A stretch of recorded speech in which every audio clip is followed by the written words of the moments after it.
Muito bom dia a todos. Todo mundo já aí, algumas pessoas aí de verde e amarelo, preparando-se para o jogo mais adiante.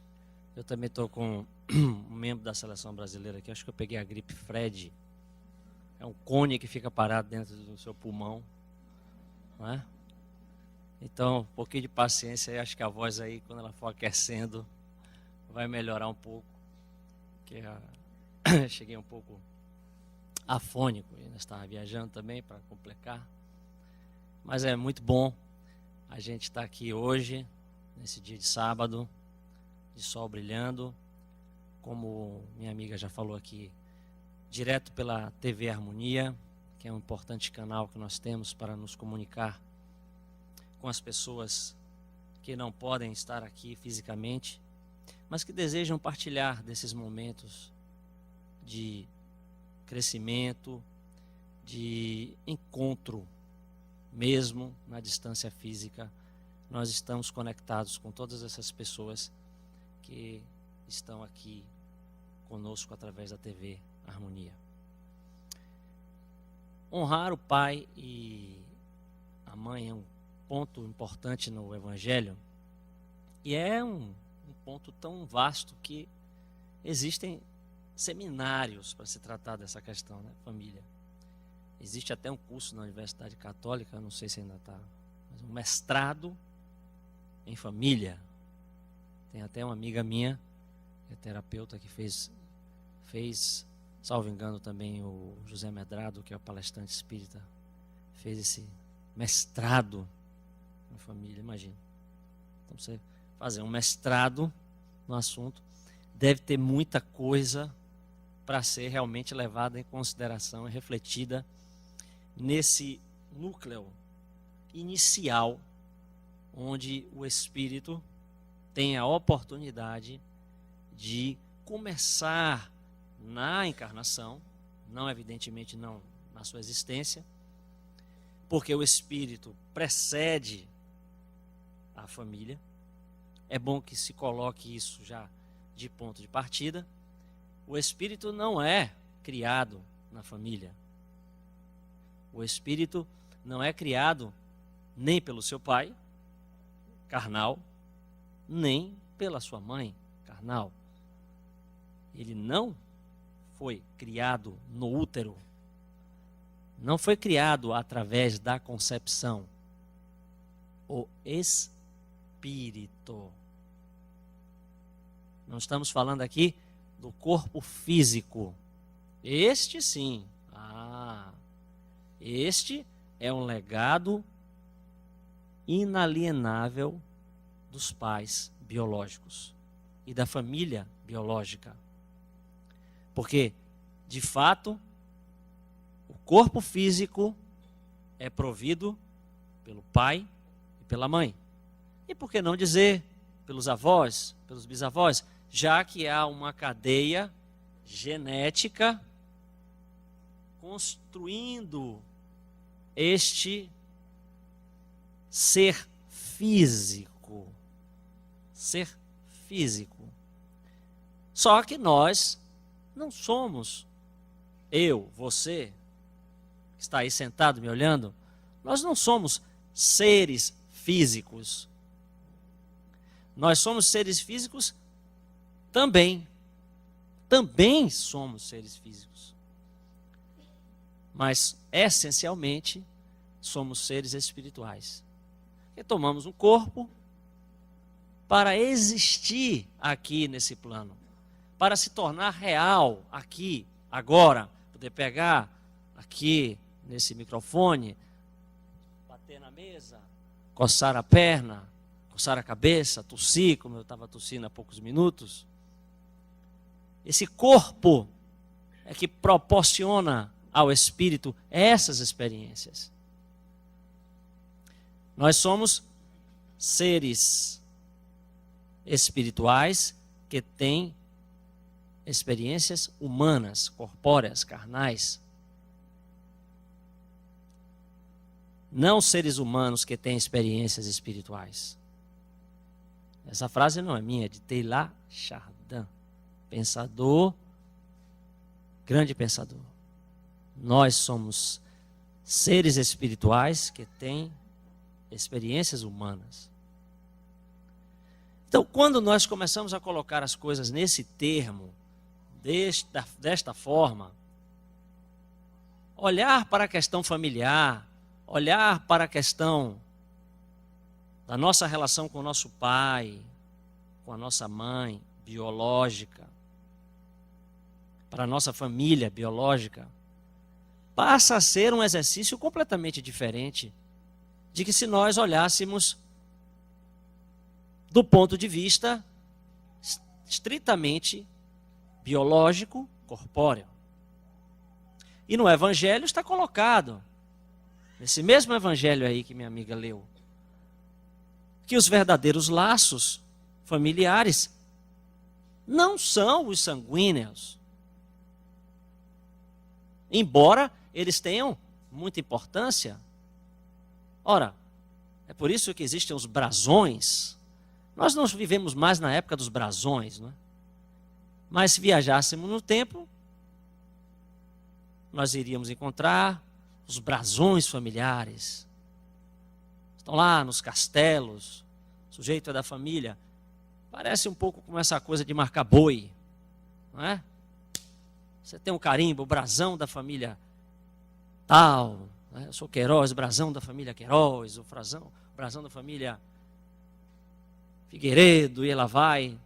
Isso é da Idade Média e de um certo tempo atrás. E você, sendo constituído, estando ali, naquele meio, você carregaria aquela marca para o bem ou para o mal. Se nós formos na Índia, nós vamos ver a questão das castas, onde os indivíduos que pertencem a uma determinada casta social sequer podem mudar dessa casta, porque é algo que amarra. E ainda hoje, em pleno século XXI, na Índia, a questão das castas sociais ainda é algo presente. Então, a família a qual nós nascemos não deveria ser esta amarra para nós. Deveria, e é esse o propósito espiritual dela, se constituir no primeiro núcleo, onde o espírito tem as suas primeiras relações sociais naquela existência, de tal forma que essas relações vão estruturá-lo para a sua existência. Ocorre que, mesmo sendo esta família extremamente estruturada, organizada, que cultiva valores, propósitos superiores, o indivíduo, por não ter sido criado na família, o espírito não é criado na família, ele já traz toda uma história de vida, já traz tendências, já traz valores que estão dormentes no seu caráter, digamos assim, entre aspas, perispiritual, entre aspas. Se é que existe isso, o caráter perispiritual, é apenas um termo que eu estou aqui colocando para reflexão. Porque a memória, as experiências, tudo o que nós construímos e realizamos, fica gravado no perispírito, que é o corpo do espírito propriamente dito. Porque quando nós desencarnamos, deixamos esse corpo físico aqui e continuamos com o perispírito, como corpo. E as memórias, tudo que vivemos, tudo que experimentamos, fica ali. Então, quando reencarnamos naquela família, estamos ali trazendo tudo o que nós já fomos no passado, para o bem ou para o mal. E eis aqui o registro. Por que para o bem e para o mal? Se nós formos na obra de André Luiz, no livro Missionários da Luz, o qual eu já li, já faz uns 300 anos atrás, bastante tempo, mas eu me lembro dessa passagem. Inclusive, aquelas pessoas que fazem o curso básico aqui, quem é que está fazendo o curso básico aqui?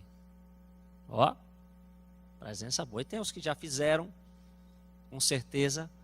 Acredito que na aula Planejamento Reencarnatório, esse deve ser um tópico trazido à aula, que é o processo de reencarnação do espírito Segismundo. Eu não sei se o nome foi um pseudônimo que André Luiz quis dar, para marcar e você nunca mais esquecer. Segismundo, ninguém esquece, né? Se fosse Paulo, Caio, mas o espírito, acho que foi por isso que eu me lembro até hoje. Com esse nome, né? Não dá para esquecer. E aí, há um capítulo, aliás, muito explicativo e elucidativo, sobre o processo de encarnação desse espírito. E aí, nós temos a oportunidade de estar diante das negociações, olha só, as negociações dos pais para receber aquele espírito, porque ele havia sido um espírito na encarnação passada, que havia tido, aí é que eu já não me lembro bem, salvo engano, uma questão com o pai atual, com o pai que seria nessa encarnação. Então ele não era um espírito, digamos assim, afim, com afinidade. Era alguém que traria uma problemática de relação. E naturalmente, de inimigos, nós queremos distância, não é verdade? Nós queremos estar próximos dos nossos adversários.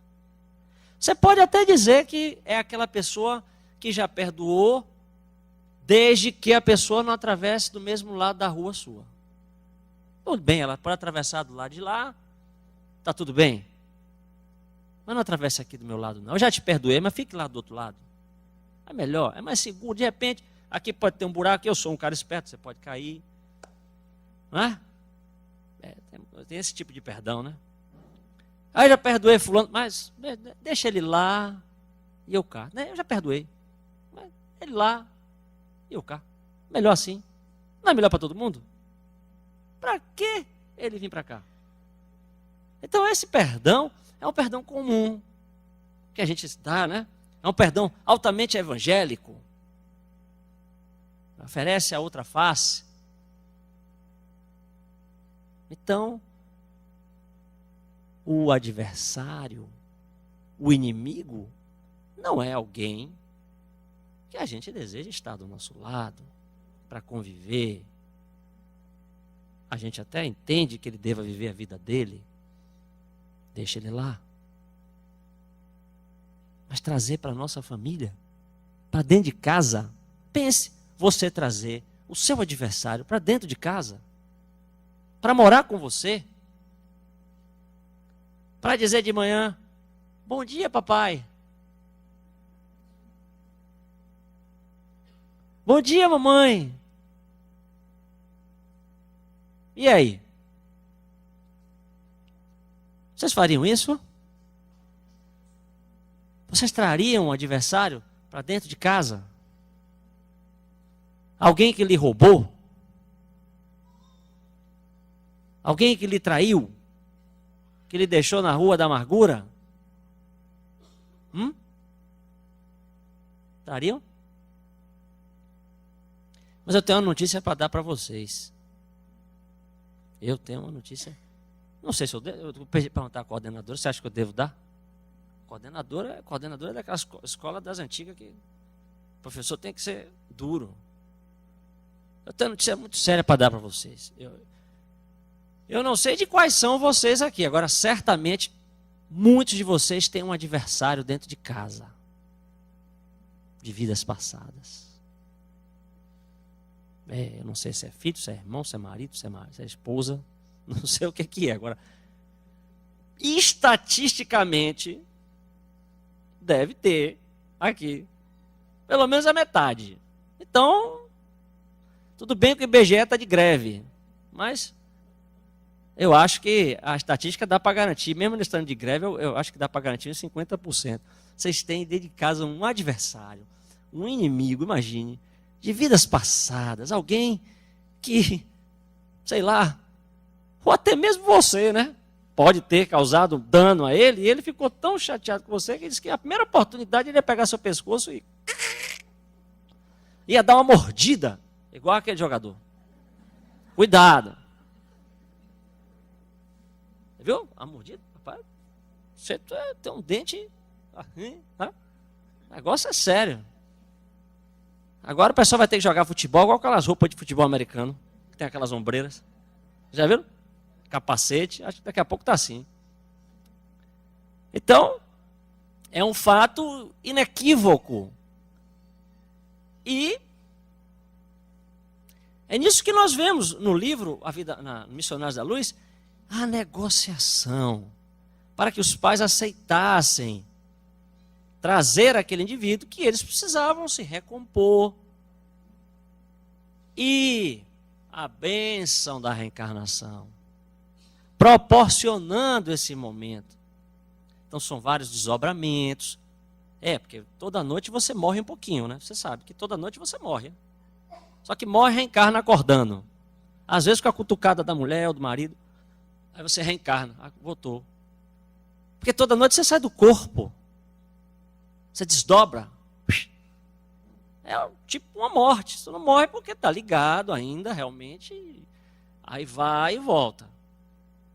E aí, nesses desdobramentos, muitos de vocês, esse indivíduo que está na família de vocês aí, nesses desdobramentos, esses acertos foram feitos. Vamos receber. Quando é criança, aliás, os livros dos Espíritos nos colocam isso muito bem. Falando da infância, qual é o papel da infância? Por que o Espírito passa?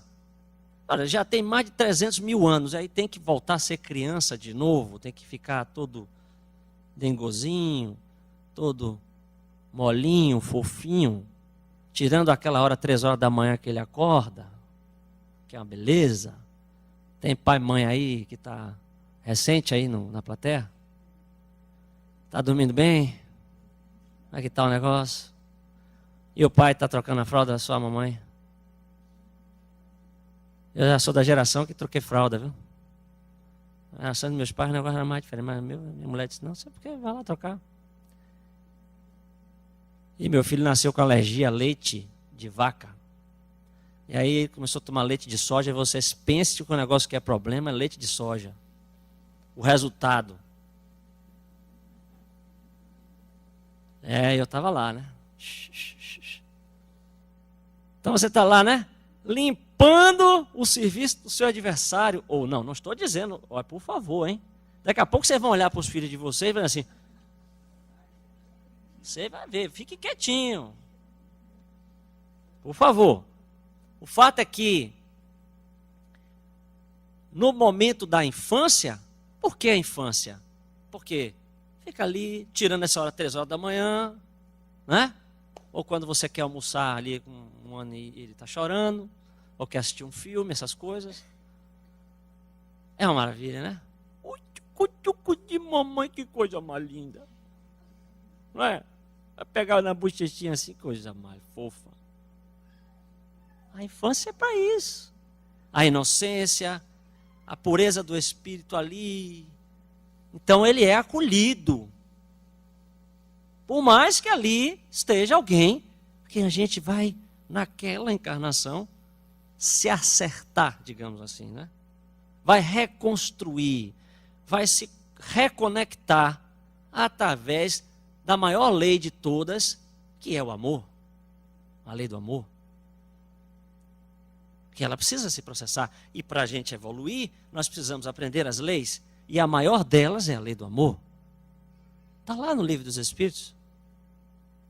A principal, a lei do amor, da justiça e da caridade. Então, ali aquele ser, você na infância, ele está lá. Até ele está até falando. É isso mesmo. Não estou te vendo, mas sei que você está falando. Está vindo um som daí. O fato é o seguinte. Você vai, bota no colo e tal, e vai. O problema só é a adolescência, né? Aí na adolescência, o espírito vai. Que é assim, inclusive, o processo da encarnação vai se dando aos poucos. O espírito vai cada vez mais tomando, entre aspas, conta do corpo. Vai cada vez mais assumindo o controle daquele corpo. Não só pelo fato de que ele não consegue andar e aí ele passa... ele esqueceu como é que anda, os músculos, perdão. Os músculos, a mente, o cérebro vai se desenvolvendo e o espírito começa a conseguir se expressar efetivamente. Porque no primeiro momento ele dorme mais do que qualquer outra coisa. Só não dorme 3 horas da manhã, mas o resto do tempo ele dorme. É como se ele estivesse ainda mais lá do que cá. Ele vai assumindo o corpo.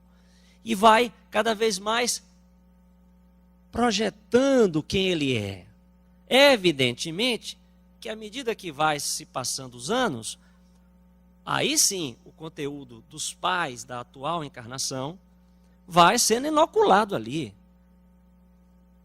Os pais vão moldando, pouco a pouco, junto com o grande e mais importante material, que é o material do próprio espírito, porque 70% é o espírito, e 15% são os pais. Porque está ali, ele traz, são não sei quantas encarnações lá, 1000 encarnações contra uma. Então, não dá para você imaginar que naquela encarnação, você vai conseguir, você como pai ou como mãe, vai conseguir transformar. Não entre nessa, você não está ali para transformar. Você está ali, você é o jardineiro, papai e mamãe. Para colocar a melhor água, para colocar a planta no sol, para adubar. Mas veja, com tudo isso, a planta desenvolve-se, porque o projeto da planta já está ali. Você olha para uma jaqueira, um jacarandá, uma sequoia, e era uma sementinha assim, não é? Tudo já estava ali em estado potencial. Todo o projeto daquele ser futuro já estava nas estruturas do DNA, nos genes. A planta estava toda lá escrita. Agora, ela precisa dos insumos. E esse insumo dos pais é o amor, o carinho, a compreensão, a paciência, a disciplina, o limite. Que na era do zap está difícil. Se você está conseguindo conversar com seus filhos, parabéns. Quer dizer, mais do que o que eles conversam com os colegas naquele negócio. Agora, o negócio, os desafios estão mudando, né? A gente tem que atualizar já, porque senão está falando besteira aqui, parecendo que está falando para a minha juventude, ou para a juventude até, talvez até do meu filho mais velho, porque até meu filho mais velho diz: meu pai, eu comparado a meu irmão, 3 anos de diferença. Eu sou assim, assim, assado. A minha geração não é assim, mas em 3 anos. Um tem 20, outro tem 17. Imagine. 3 anos hoje são 10 anos. No passado, 10 anos eram 10 anos mesmo. Hoje, 3 anos é 10. Daqui a pouco, 2 anos serão 15, e eu não sei, porque a velocidade com que as coisas mudam hoje é uma coisa absurda. Nos deixa completamente atônitos. Nos deixa, sabe? Então a gente precisa se atualizar. E em matéria de educação dos filhos e relação pais e filhos, mais do que nunca. É importante reconhecer aonde é o terreno que estamos pisando. extremamente importante.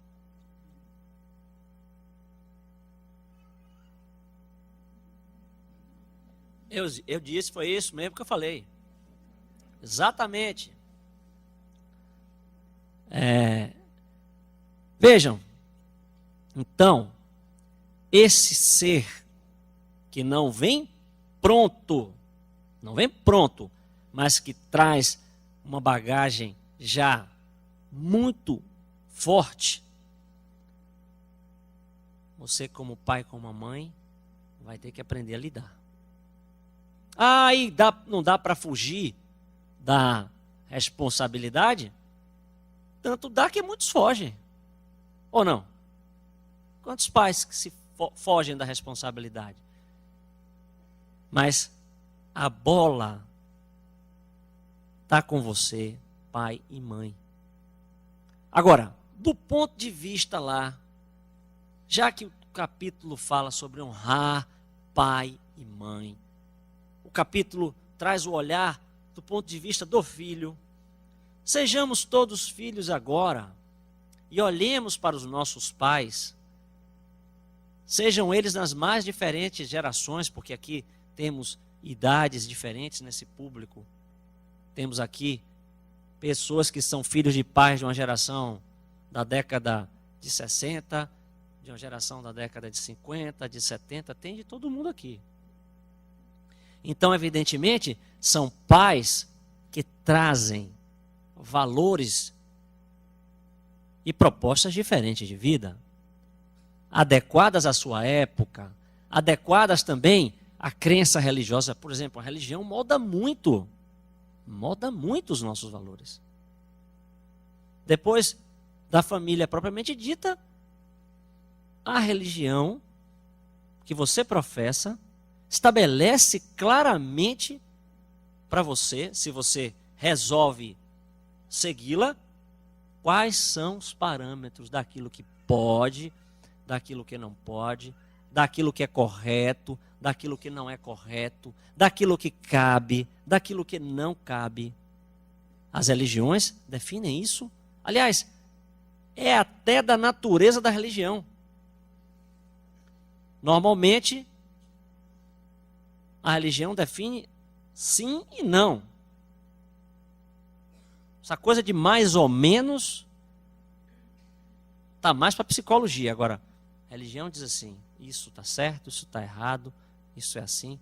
Por isso que o espiritismo pode ser colocado pode, e na verdade ele nasce não como uma religião. É importante nós registrarmos isso. O espiritismo não nasce como uma religião. Nasce como um movimento científico-filosófico de interpretação e de entendimento de fenômenos mediúnicos espirituais. E a partir desse entendimento vem a proposta de vida e a conexão com o sagrado, com Deus. É um processo diferente do nascimento das outras religiões. Então, o espiritismo permite a cada um pensar o seguinte: quem é que deve dizer o que eu devo fazer e o que eu não devo fazer? Isso é o papel da religião? Ou é o papel da minha consciência? Porque se eu tiver perdido numa floresta, no meio de uma selva, sem nenhum templo para frequentar, nenhuma igreja para ir me comungar, nenhum mosteiro para eu ir meditar, eu devo ter ali condições de tomar as melhores decisões para a minha vida. E é por isso que no Livro dos Espíritos, Kardec pergunta onde é que está escrita a lei de Deus. E os Espíritos respondem: na consciência. Certamente que nós, como espíritos em evolução, não temos condição ainda de abarcar e de entender a lei de Deus na totalidade. É por isso que precisamos reencarnar, precisamos viver várias experiências para ir aprendendo esta lei, que é a única capaz de nos trazer a felicidade.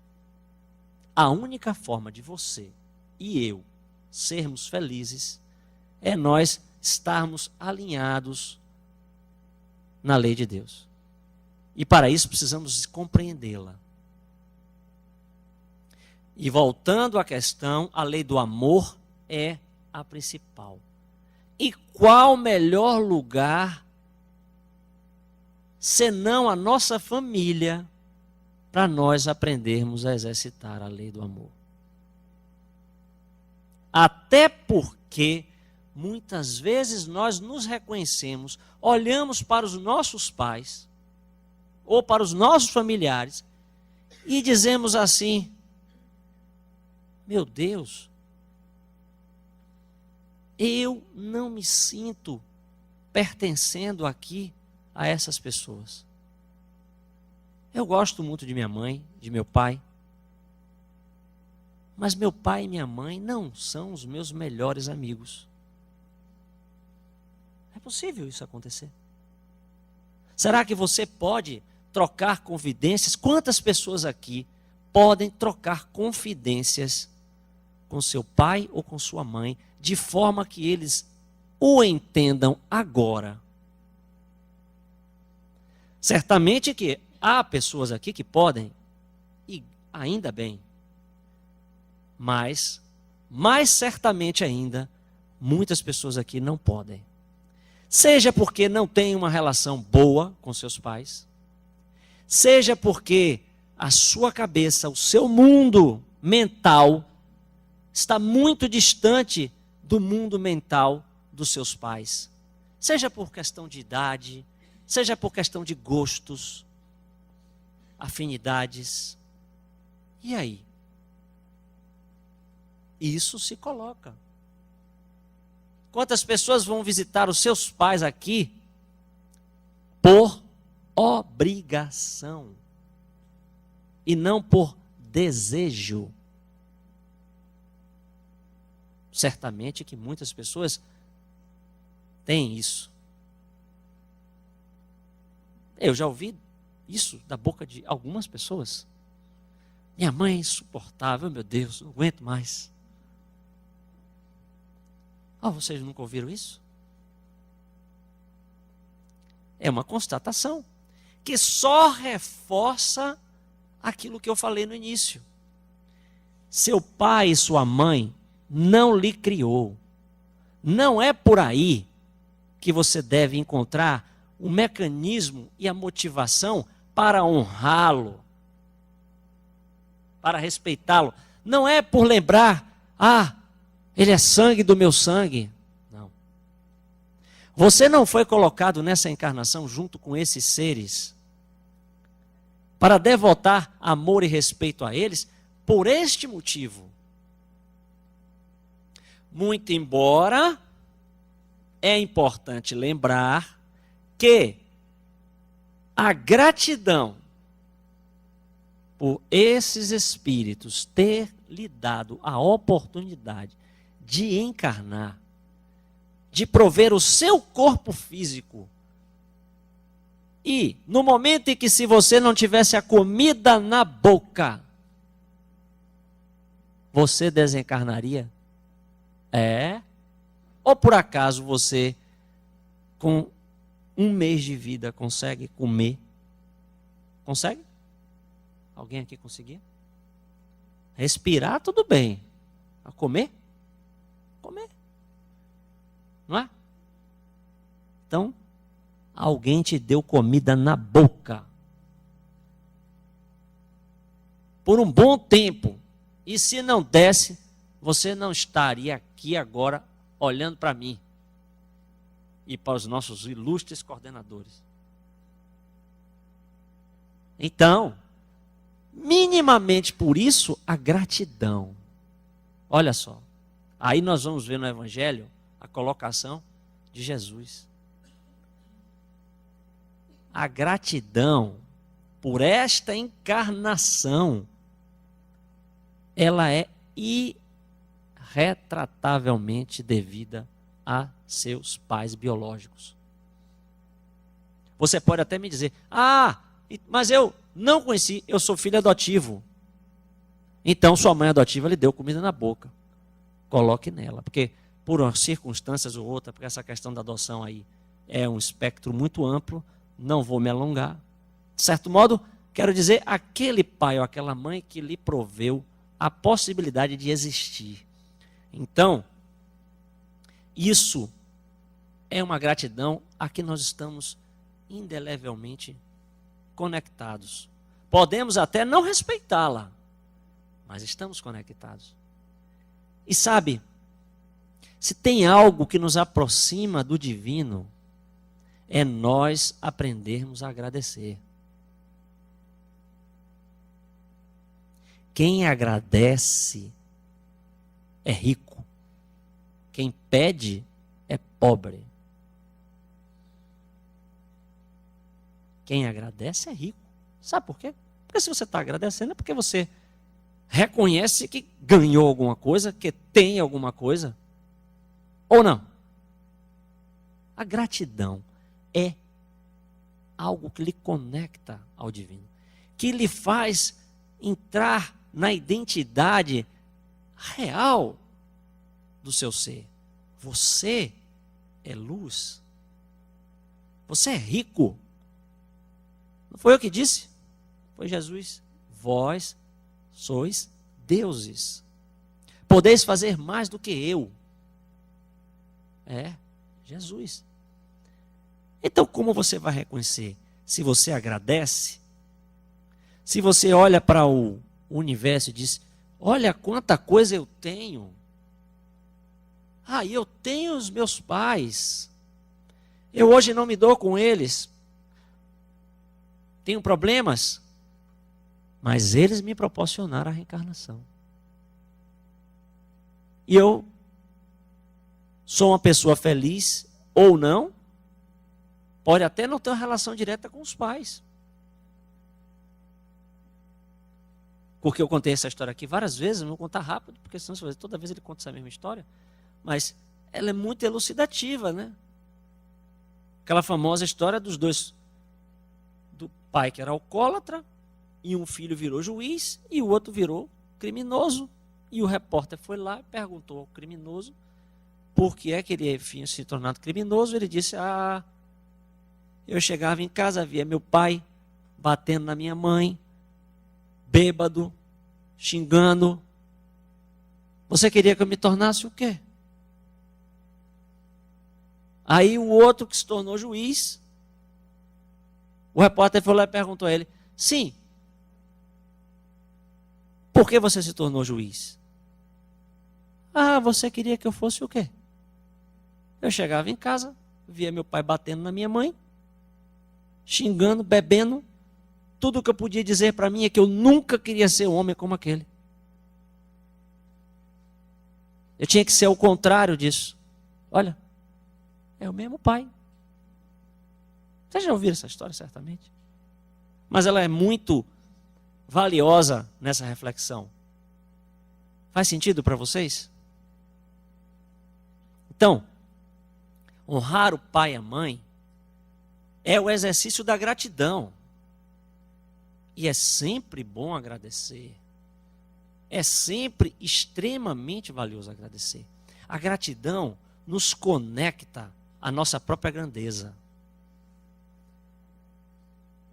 E agradecer pelos pais que tivemos, você pode fazer igual esse. Se você não teve pais, digamos, no seu conceito, porque isso é subjetivo, porque certamente é igual aquela história do professor que eu falei aqui, difícil. Tem aquele professor duro, que aí você chega para o cara que não gosta de estudar, o cara, rapaz, que professor na Ave Maria, o cara é louco, 20 dever de casa, 5 prova, ele está pensando que eu nasci para estudar, não faço mais nada, me reprovou. Aí tem um outro que diz, que professor maravilhoso que eu tive. Ah, se eu não tivesse aquele professor que passava dever, que passava exercício, que exigia de mim. Eu assisti um filme ontem, que não tem nada a ver com pai e mãe, mas que tem essa coisa. Que é um filme muito bonito, eu até recomendo para vocês. Que, tudo bem que o tema é Fórmula 1, mas ele fala dessa relação da disputa em que duas pessoas crescem disputando. E é uma história real. É a história dos dois corredores de Fórmula 1, não é da minha época, viu? Desculpa, é lá do passado, mas famoso. A história de Niki Lauda e James Hunt. Dois foram campeões mundiais de Fórmula 1 e eles eram igual a Ayrton Senna e Alan Prost. Sabe? Um assim, ó. Um querendo vencer o outro. Mas o filme é muito bonito porque ao final eles reconhecem o valor que cada um tinha um para o outro. O nome do filme é Rush. R-U-S-H. Rush. É interessante a história. E aí um reconhece o valor que um tinha para o outro, que ele não teria chegado aonde chegou se não fosse o outro. Há uma cena muito forte que o Niki Lauda ele sofre um acidente, ele sofre uma queimadura no meio de um campeonato. Ele sofreu um acidente. Veja só. Bateu, ficou com o corpo 40% queimado, o rosto. Ele estava liderando o campeonato. E o outro estava em segundo com a distância de pontos enorme. Aí ele vai para o hospital, faz o tratamento. O filme até mostra assim, ele fazendo no quarto de recuperação com um tubo na boca assim, e aí passando os grandes prêmios e o outro ganhando, porque ele não estava disputando. Ele encontra forças para... Com 45 dias de treinamento, de tratamento, ele volta para espanto de todo mundo. Com a cara, com a máscara de borracha aqui, com o rosto queimado. Uma coisa assim, surreal. E isso aconteceu. Não é história de mentirinha, é verdade. E ele voltou.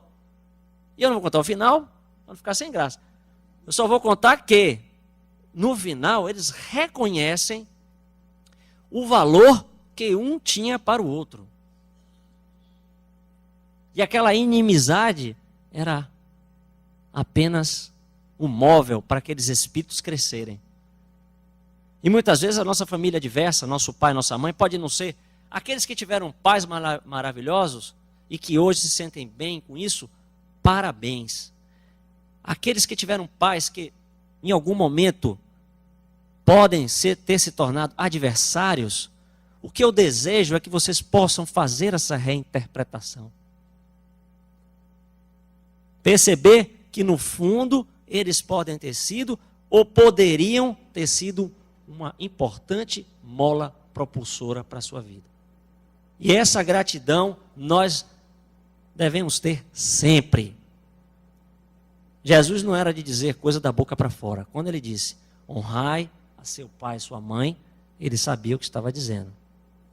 Que nós possamos fazer desse conselho uma verdade em nossas vidas, agradecendo aos nossos pais, ao nosso pai e à nossa mãe, que nos proporcionou esse corpo biológico, e por isso nós estamos aqui, assistindo essa palestra. Se ela foi boa ou não, eu não sei, mas o que eu sei é que eu procurei passar para vocês o que de melhor eu entendo sobre essa passagem.